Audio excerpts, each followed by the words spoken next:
and let's get started. The first one is personal development. Now, in illustrating personal development, Mr. Schoaf, my teacher, started with money. You know, money's not the only place to start in talking personal development, but it's where he started, so let me share the thoughts he shared with me back then. Let me share them with you. Here's the best lesson I can give you on economics. It's very simple. We get paid for bringing value to the marketplace. That's about as simple as I can put economics. We get paid for bringing value to the marketplace. Now, it takes time to bring value to the marketplace. However, we do not get paid for time, so we cross that out. Mistakenly, the man says, I'm making about $20 for an hour. Not true. If that was true, you could just stay home, right, and have him send your money. So that's not true. We don't get paid for time. We get paid for value brought to the marketplace. Now, since that's true, here's one of the key questions of my talk to you today. Is it possible to become twice as valuable to the marketplace and make twice as much money in the same time? Is that possible? The answer is yes. Could you become 3 times as valuable as you might be right now to the marketplace and make 3 times as much money in the same time? And the answer is yes. 5 times, 10 times? Of course. America is unique. It's a ladder to climb. It starts down here, let's say, at $5 an hour, and it keeps going up. Top income last year, $80 million. The guy who runs Coca-Cola. Now, that's a heck of a ladder. That's why everybody wants to come here, right? The boat people are not headed for Vietnam. People haven't plotted and schemed for 50 years saying if I could just get to Poland, everything would be okay. Not true. Everybody wants to come to America. And the reason is because we've got the best wind ever blowing in our favor. We've got the best economic opportunity anybody's had in 6,500 years. And all you have to do is understand it and take advantage of it. Now, there's some key questions to ask here. Why would the marketplace pay someone only $5 an hour? Very simple answer. They're not very valuable to the marketplace. Now, we must underline to the marketplace. This person might be a very valuable brother. Yes. Member of the family, valuable. Yes. Valuable member of the church, of course. Valuable citizen of the country? Yes. Valuable in the sight of God? No doubt. We're all of equal value in the sight of God. But if you're not very valuable to the marketplace, you don't get much money. You say, well, it shouldn't be that way. Well, then you got to start your own country. You know, this one's been in process for 200 years, and this is the best we've been able to come up with so far. But here's the key. You don't have to stay here. Now, there was a big debate in Congress last year that this $5 was not enough, should be 6, should be 6, should be 6. But we don't need legislation. 6 is already on this ladder. The next step up. You know, if you work for McDonald's, they'll pay you $5 an hour to take out the trash. If you whistle while you take out the trash, they'll pay you $6 an hour. So we don't need that legislation. You just need to take lessons on how to whistle. Have a good attitude. Now, as you begin to climb this ladder, why would the marketplace pay some people $50 an hour? Answer, evidently, they must be more valuable to the marketplace. 10 times more valuable. And is that possible for someone to be 10 times more valuable and earn $50 an hour instead of 5? And the answer is yes. That's what America is all about. Now, why would the marketplace pay some people $500 an hour? Evidently, this person must be much more valuable to the marketplace. That's what's important to understand, to the marketplace. And would the marketplace pay one person $80 million for 1 year's work? And the answer is, of course. If you helped a company make $1 billion, would they pay you $80 million? I'm telling you, it is possible. And that's why America is so exciting. That's why this financial ladder is so exciting.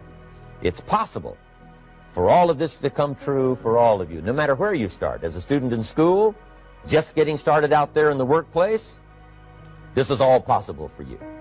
Now, Mr. Schoaf gave me the clue on how to climb this ladder as high as I wanted to climb.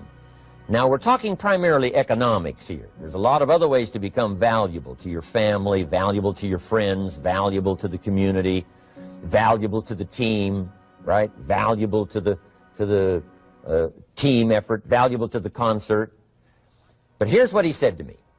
In climbing this ladder economically, all you have to do is work harder on yourself than you do on your job. Once I heard that, it made sense to me. I kept hoping that everything else would change around me, found out that if I went to work on myself, worked on my skills, worked on my language, if I became better than I was each year, if I grew in skills and language and vocabulary and competence, then I would become attractive to the marketplace. Not very long ago, a company called me and said, Mr. Rohn, we're expanding internationally. We'd like to have a bit of your expertise to help us. Would you give us a bit of your time? We'll add some millions to your fortune. And I said, okay. And I thought later, isn't that interesting? They would call me. Then my second thought was, of course they'd call me. Who else would they call? I can get the job done. Now, what a contrast for me, farm boy from Idaho, raised in obscurity, parents of modest means, broke when I was 25. How come I would get a telephone call and someone offer me a lot of money to help them in expanding around the world? Simple answer, evidently. Something happened to me between age 25 and where I am today. And I can tell you where it all started. From my teacher, Mr. Schoaf, who said to me, we don't have to change what's going on out there. That's the wind that's blowing. All we have to do is change what's going on in here. And now there's several ways to do that on personal development. And let me give you those ways. Here's the first one. We must learn from personal experience. Pretty simple. Learn from what happens to you. Take a look back over the last few months. Did you make some mistakes? How could you correct those for the future? Take a look back over the last year. Have you done it right or done it wrong? Let's correct it for the next year. Learn from your personal experience. Mr. Schoaf asked me when I first met him, he said, Mr. Rohn, how are you doing? You've been out there now 6 years. And I said, I'm not doing very well. He said, I suggest you not do that anymore. What a simple, swift analysis to my situation. He said, if you keep doing it, the next 6 years will be like the last 6. You don't want that to happen. Let's make the changes. So learn from your personal experience. Now here's number 2, why I came to share this video experience with you today. And that, I call it OPE, other people's experiences. That's me, other people. That's your teacher, other people. That's your friends and colleagues, other people. The people you meet that can pass along to you their experiences, what's happened to them, the mistakes they made, how they corrected them, how they changed their health and changed their bank account and changed their income and changed their future. That's it, other people. Now there's 2 kinds of people to learn from. One is failures.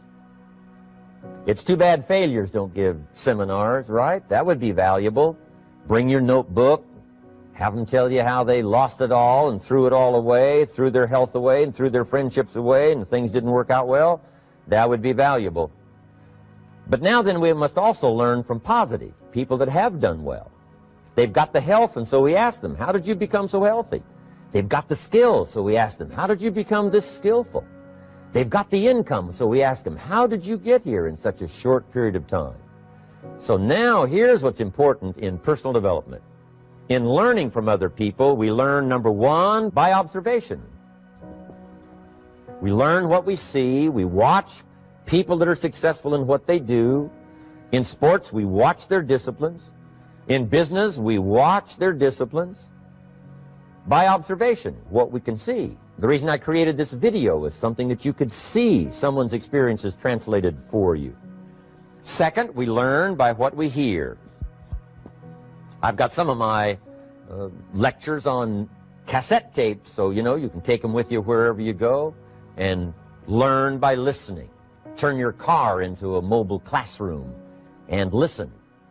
And then listen to the sermon on Sunday morning. Listen to the lectures. Listen to the teacher.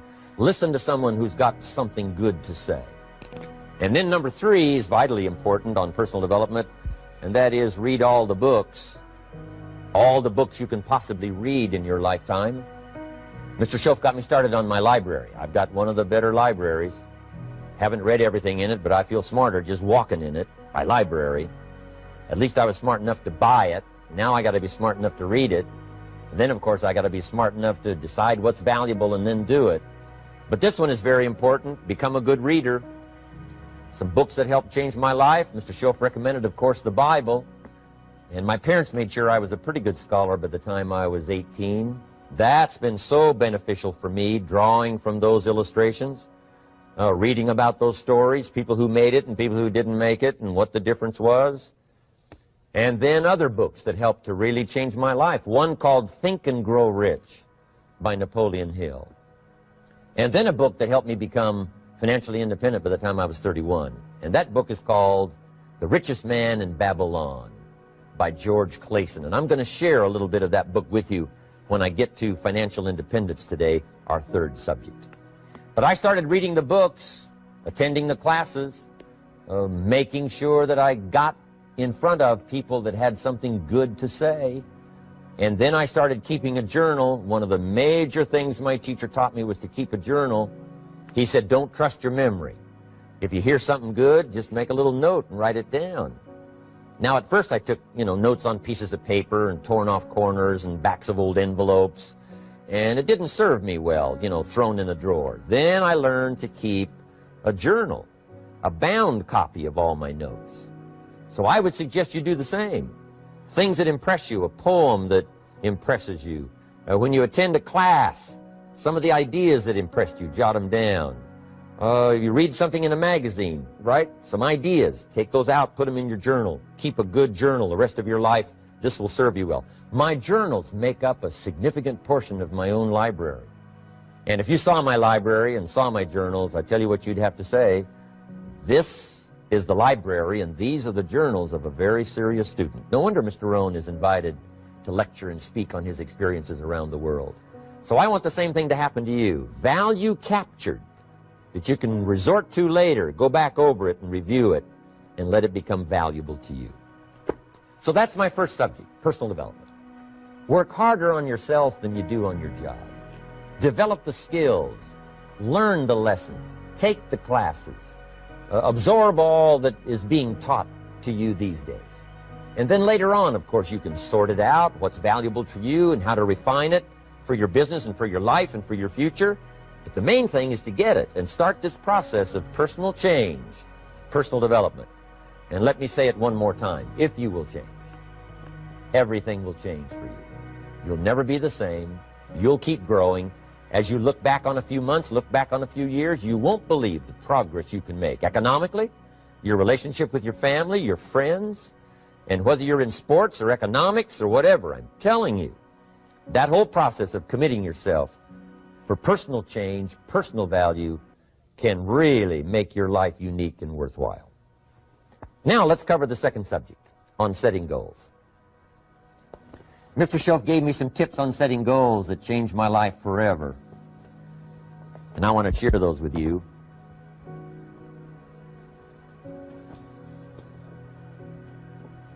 So let's talk about setting goals, and I also want to tie it to personal development, and you'll see how I'm going to do it as I progress here. Setting goals.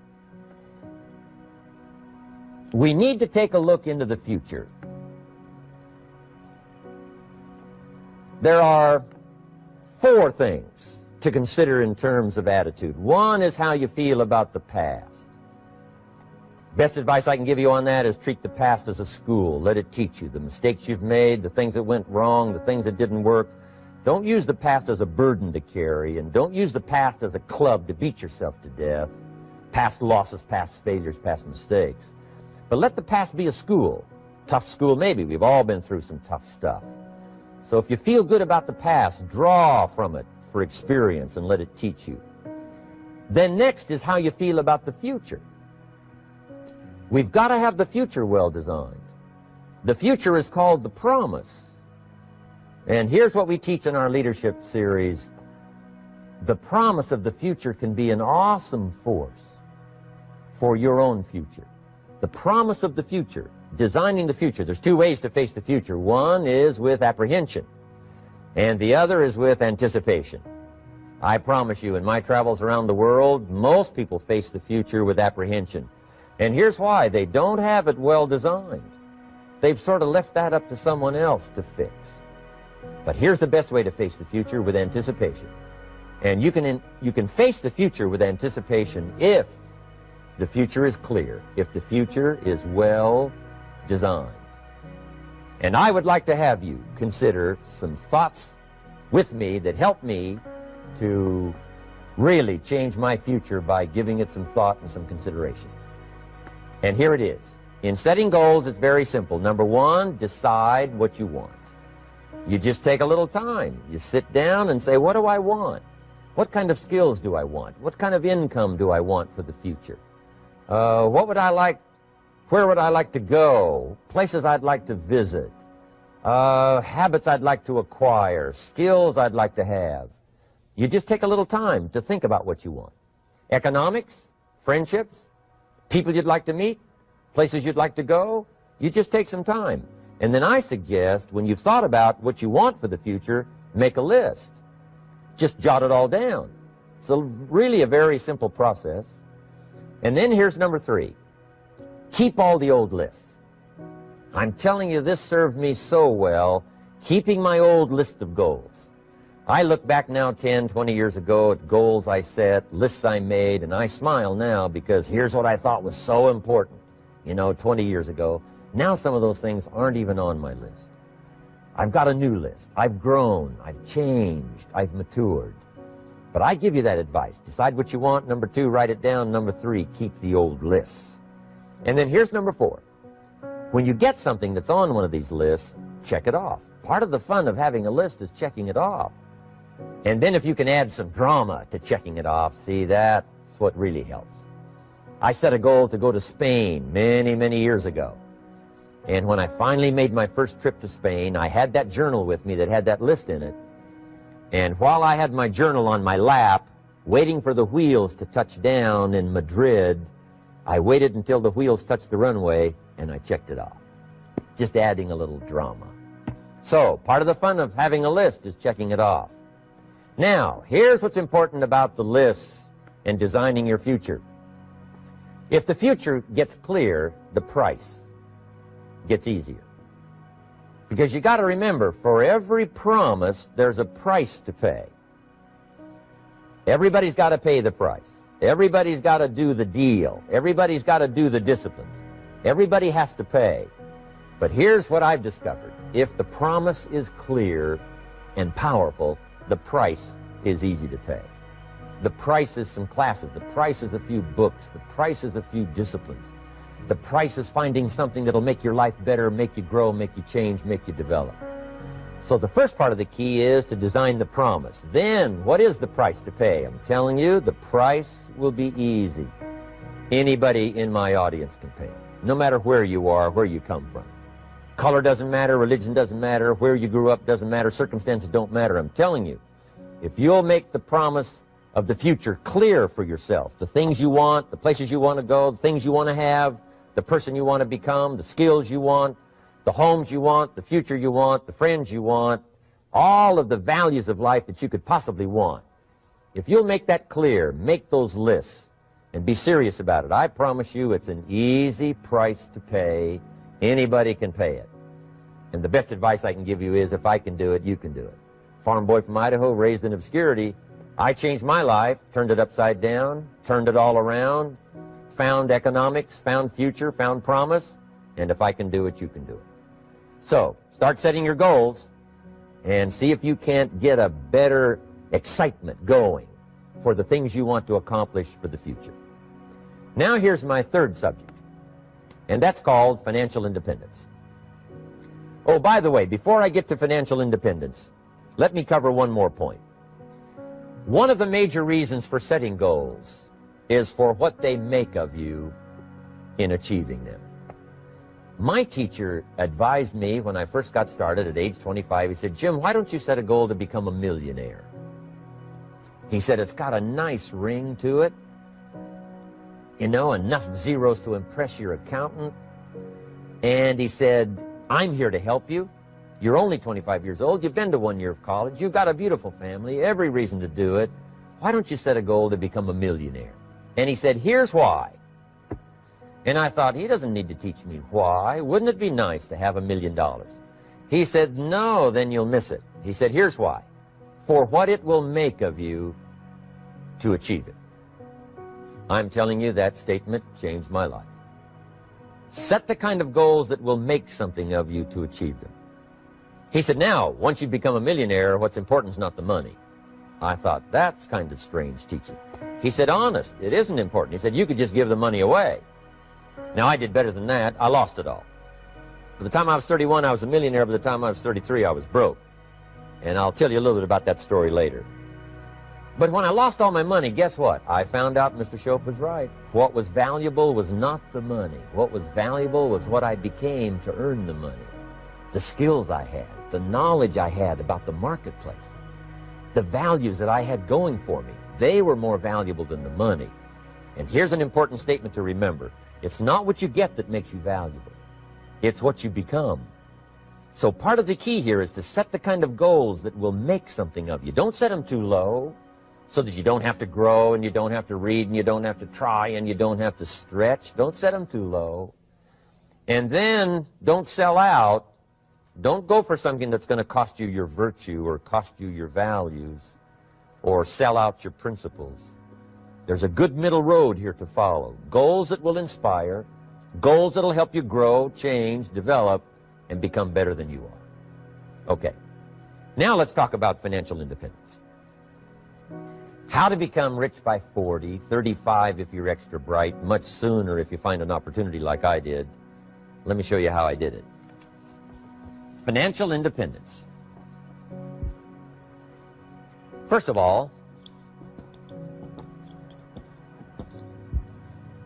I like the phrase financial independence. Some people are a little bit concerned about using the word becoming rich or becoming wealthy, and I can understand that. I struggled a little bit with this. Is it okay to go for becoming rich, go for becoming wealthy? And maybe that's a bit too strong a word or strong a term. So here's what I've come up with that I think is comfortable for me, and that is how to become financially independent.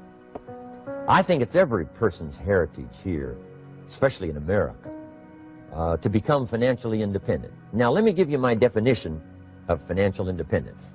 Financial independence is the ability to live from the income of your own personal resources. Financial independence. Now, it depends on how you want to live. If you need $2,000, $3,000 a month, if you need $4,000 or $5,000 a month, if you need $10,000 a month, some people may need, you know, $100,000 a month. But whatever you would need to live, and you could earn that living from the income of your own personal resources, that's what I call financial freedom, financial independence. And let me show you how to acquire it. If you start at age 15, between ages 15 and 35 is 20 years. And in my personal opinion, based on my own studies and my own experience, 20 years, in my opinion, is enough time to become financially independent. If you're not, you don't live in the wrong country. Probably what's happened is you have the wrong plan. And it's easy to be a nice person with the wrong plan. I found that when I was 25 years old. I was broke at age 25, and I was a nice guy. You would have liked me. But I'm telling you, my plans up until then, especially my financial plan, left me broke. I totally changed it the next 6 years, and I became financially independent. So I know what I'm talking about. It is possible in a reasonable amount of time, 15 to 35, whatever, 20 years time, enough time. You can do it in a much shorter period of time, like I did if you want to, but this is a reasonable enough time. But here's number one. First of all, you got to have the right philosophy. Philosophy is our ability to gather knowledge and sort through it and decide what's valuable. To develop a philosophy about life, a philosophy about our health, a philosophy about our family relationships, a philosophy about economics. And if you develop the right philosophy, that's what helps to set this sail so that in 6 years it takes you where you want to go, instead of winding up like I did that first 6 years of my economics, broke, no money, empty bank account. The right philosophy. Now let me give you a couple of philosophies to consider. Here's the first one. It's called the philosophy of the poor. And here it is. Poor people usually spend their money and invest what's left. That's the philosophy of the poor. Now here's the philosophy of the rich. Rich people invest their money and spend what's left. And here's the startling answer. It really doesn't matter what the amount is. What's most important is not the amount. What's really important is the philosophy. So I would ask you to adopt this philosophy of spending after you have invested. Invest first, then spend. And I've got a little formula that I'm going to share with you. Now, what should a child do with $1? I mean, there's a lot of debate going on, I'm sure, across the country on what a child should do with $1. Here's one opinion. It's only a child and it's only $1. What difference does it make? Well, in my opinion, it makes all the difference in the world. A person's economic future starts with a child with $1. Somebody says, oh, no, you're only young once. Let him spend it all. Well, when would you hope that would stop? Somebody says, well, wait till he's 50 and broke like me, and, and then he'll learn. Well, no, we don't want to wait that long. If I would have known earlier than age 25, I would have changed. In high school, if they would have had classes called Wealth 1, Wealth 2, I'd have taken both classes. I would not have waited until age 25. So, the earlier the better. So, what should a child do with $1? Here's the simple premise to begin with. Don't spend it all. And if a child wants to spend the whole dollar, you got to say, hey, don't spend it all. Don't spend it all. They'll say, why not? It's my dollar. I earned it. You say, I know you earned it, but don't spend it all. They'll still say, why not? Say, let me show you why not. So you put them in your car, take them to the other side of town, and show them where people live that spend the whole dollar. Just drive them around. Kids learn best by visual.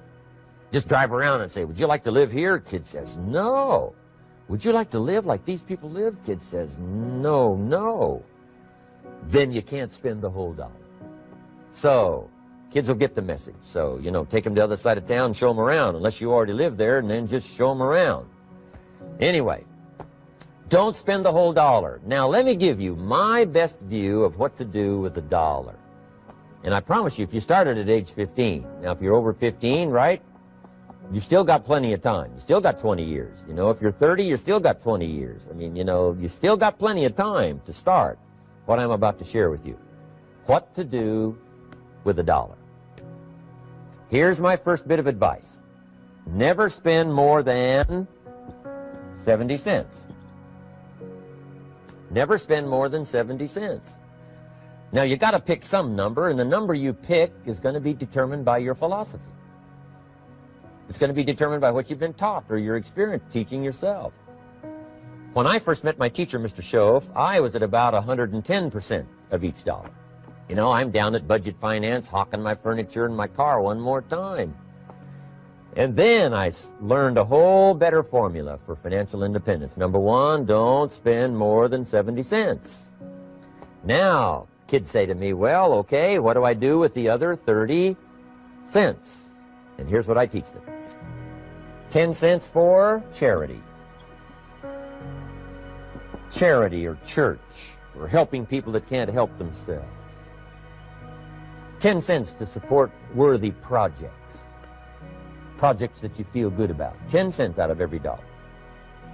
It's called being generous with part of what you've taken out of society. Now, in my opinion, nothing teaches us character better than generosity. No class, no teacher, no book teaches character better than generosity. And the best time to start is when the amounts are small. And I know if kids learn these lessons well, they'll give a dime out of $1, help people that can't help themselves, support worthy projects. Or if you belong to a church, they teach tithe, piece of. That's very important. Now, because when the amounts get larger, sometimes it's a little more difficult. Giving 100,000 out of $1 million, someone says, oh, if I had $1 million, I'd give 100,000. I'm not sure. That's a lot of money.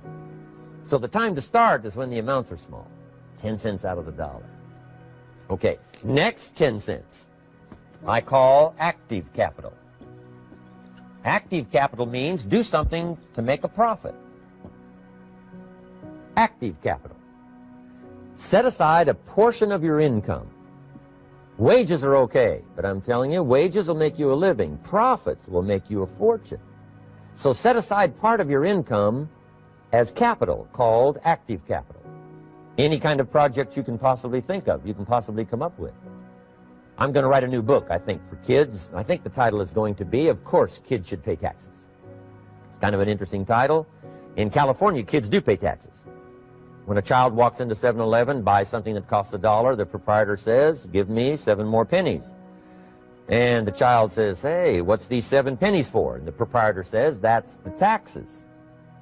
Kid says, well, hey, I'm only 8 years old. Proprietor says, congratulations, you're my youngest taxpayer. Give me the money. So in California, where I live, kids do pay taxes. Big question is, should they? And my book will answer that question. Of course, kids should pay taxes. Nothing is for free. If you want to ride your bicycle on the sidewalk instead of in the mud, you got to pay the 7 pennies. Nothing is free, so we all have to pay. So, 10 cents out of your living, out of the money you earn, set aside for capital. Capital to try your best to show a profit. And in my book, it's going to be all kinds of ways kids can make money, right? 2 bicycles, one to ride and one to rent. I mean, you know, it doesn't take long to figure out some enterprise that'll start making a profit. Then you must jot this down if you're taking notes. Profits are better than wages. 1, you can't usually start wages until you're about 16, 15, 16, but you can make a profit long before you're eligible to start earning wages. And then there's no limit to profits, and they can double and triple and quadruple. You know, there's no limit. It's incredible how fast profits can grow. So profits are better than wages. Wages make you a living, profits make you a fortune. Now, the third 10 cents is vitally important. I call it passive capital. Capital you let somebody else use. A financial institution, stocks and bonds, mutual funds, whatever. Let someone else use it. You furnish the money. They use it to make a profit, but they pay you for the use of it, called interest. And here's one of the things that'll make you financially independent fairly quickly, and that's called compound interest. And this is how you get it. Letting someone else use a portion of your money, your substance. They show the profit, they pay you interest. And this passive capital, I'm telling you, over a sustained period of time, if you'll develop this little 10, 10, 10, and 70, especially starting at age 15, I'm telling you, by the time you're 35, you will be financially independent. You'll have the ability to live from the income of your own resources. And then one more point on passive capital. There's a Bible philosophy. I'm an amateur on the Bible. But there's a Bible philosophy that teaches the borrower is servant to the lender. And if you want to be in a powerful position as you grow older, finally when you become mature, maybe have your own business, things have worked out for you for the future, the position you always want to be in is the power position, and that's called the lender. The lender is the power position. So if kids learn early enough, and then you ask them what they'd like to be when they grow up, I'm telling you, once they understand, they'll say, well, one of the things I want to be is one of those lenders. That's the power position, not the spender. No, you'll be pitied the rest of your life if you just become a spender. You got to become a lender. And I think this is the one formulas to follow. 10 cents out of every dollar. Let someone else use it. Be the lender, power position. Then try to show a profit. Can't we teach our children how to take $1, search the neighborhood, find a broken wagon, pay $1 for it, bring it home, you know, clean it up, sand it until it's clean, paint it red till it shines, straighten out the wheels till they're true, take it back to the neighborhood, sell it for $5? Anybody can do that. Now, does the child deserve $4 profit? And the answer is yes. Society now has a mended wagon. And that's what America's all about. Finding something, touching it, making it better, making a profit, taking part of your resources, helping people who can't help themselves. Let someone else use it to make a profit. Some projects require more capital than one person has. Exciting. and then let them pay you for the use of it? America's had this philosophy now all these years. Communism has taught all these years capital belongs in the hands of the state, not in the hands of the people. We've been teaching all these years capital belongs in the hands of the people, not in the hands of the state. And we turned out to be right. Capital in the hands of the kids, capital in the hands of the people. Enterprises that make a profit, enterprises that grow. It's the hope of our future. So that little simple formula, I hope, will help you. Now, one more key on financial independence, and that is attitude. Attitude. Here's number one. I used to say, I hate to pay my bills. My teacher straightened me out on that. He said, let's see, Mr. Rohn, what you hate to do is pay $100 on an account and reduce your liabilities and increase your assets. I said, well, no, not if you look at it that way. He said, well, it all depends on how you look at it. So wouldn't you love to pay your bills, reduce your liabilities, increase your assets? You got to have that kind of attitude. I found out the same attitude about taxes. I used to say, I hate to pay my taxes. And Mr. Shove said, well, that's one way to live. But don't you understand? Taxes is how we care and feed the goose that lays the golden eggs. Wouldn't you want to do your share? Someone says, yes, but the goose eats too much. Probably true. But hey, we all eat too much. We all need to go on a diet. Better a fat goose than no goose. So I finally became a happy taxpayer. Now, I think taxes are too high, so I'm working to get taxes lowered for our economic future. But then whatever they turn out to be, I gladly pay and do my part, because that's what makes the whole system run, each of us doing our part. Now, I want these three subjects to be valuable for you. I want them to have meaning for you. I want you someday to be financially independent. I want you to have the personal development so that you feel good about yourself. If I had a chance to meet you someday, I'd like to have you show me the list of goals that you got started and say, Mr. Rohn, here's some I've already checked off. Here's the books I'm reading. Here's what's happened. I'm developing the skills. I'm better this year than I was last year. I've got more self-confidence. My skills are developing. That's what I want for you, and that's why I took the time to come and share in this video message with you.